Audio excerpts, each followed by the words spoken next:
Welcome to this poetry and reflection on belonging and the three B's.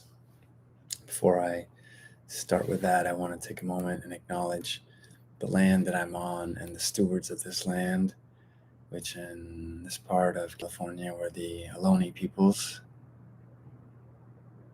And I invite you, whether you know the name of the indigenous peoples in which you stand or sit, I invite you to take a moment to connect with the spirit of the land and the spirit of those peoples.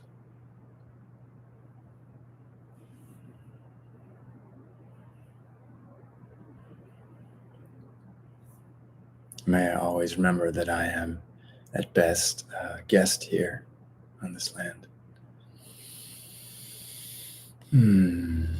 Speaking of belonging to a land or a peoples or tribe, I want to talk tonight about the three B's. And this is a teaching that my teacher Thomas Hubel has illuminated, and this is my understanding and my version of it. And it's timely because this concept can apply to both the individual and a family level, as well as a collective level, a group or a collective level. And I think it's significant that this year important things happened on the calendar. It's the first year that I've seen Google Calendar show Indigenous Peoples Day, not just Columbus Day. And now more than 12 states and District of Columbia recognize Indigenous Peoples Day. States as diverse as Hawaii to Alabama, Michigan to Maine, and a number of others. And on the calendar this year, I also saw that November was demarcated and recognized as Native American Heritage Month. And in particular today, it's Native American Heritage Day. So happy Native American Heritage Day for those who are celebrating or those who are just acknowledging and standing in solidarity with Indigenous peoples of the Americas. And yeah, so this teaching around being, belonging, and becoming. There's a concept that I believe in, which is that we all have fundamental rights on this earth. We or I have a right to be for no other reason than that I'm here.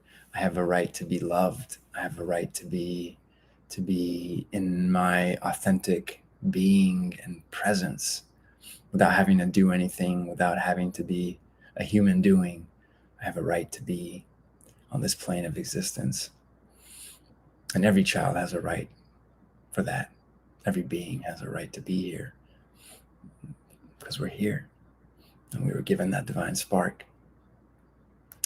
And then we have a right to become. Every being has a blueprint, I call a soul print, within that comes along with the delivery package to this earth plane.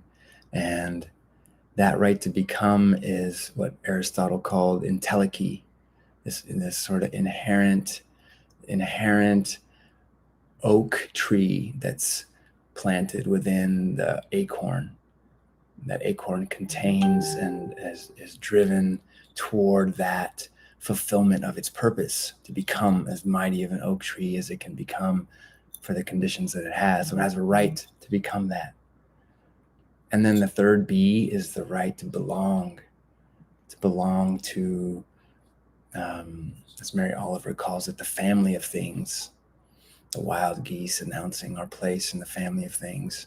So a right to belong to a tribe or a group, a country or a peoples, to the divine, to a beloved. We have a right to belong. We have a place just by being here. And what's fascinating about these three B's is that they intertwine, and they're each so important that a being will sometimes give up its right to be, to belong, like a child will give up its right to just be its natural self, to belong to a family if it's put under certain pressures. And unfortunately, many indigenous peoples in many countries and lands were forced to give up their right to be and exist as they would. In my heritage, on my dad's side, my grandmother belonged to the Lor tribe, a sub-tribe of the Lor peoples, and they were oppressed and suppressed because they didn't have the kind of lifestyle that the mainstream government wanted them to have. They were nomadic peoples, and they wanted to be freely on the land, but those lands had certain resources, and so their right to be was sort of taken away or sacrificed so that they could belong to the greater Iranian, government or land. Anyhow, the point of this is that they're all intertwined, and that they really all need to be honored for a being to have its full capacity and space to be and become and belong without any of those being sacrificed or compromised. That's what I think it takes to reach one's full potential. So in the spirit of belonging and this great house, this metaphorical house that I think we all long to belong to have a place, to have comfort and safety and intimacy and love, that house of belonging, there's a beautiful poem written by David White, one of my favorite poets. I had the pleasure of hearing him speak several years ago, and his presence is just as riveting in person as it is on the page. So this is my paying homage and using his poem as an instruction on what it means to belong and what it feels like. Maybe you might feel this quality of belonging in this poem as you let it wash over you. The House of Belonging by David White. I awoke this morning in the gold light, turning this way and that, turning this way and that, thinking for a moment it was one day like any other. Thinking for a moment it was one day like any other. But the veil had gone from my darkened heart, and I thought it must have been the quiet candlelight that filled my room. It must have been the first easy rhythm with which I breathed myself to sleep. It must have been the prayer I said, speaking to the otherness of the night. And I thought, this is the good day you could meet your love.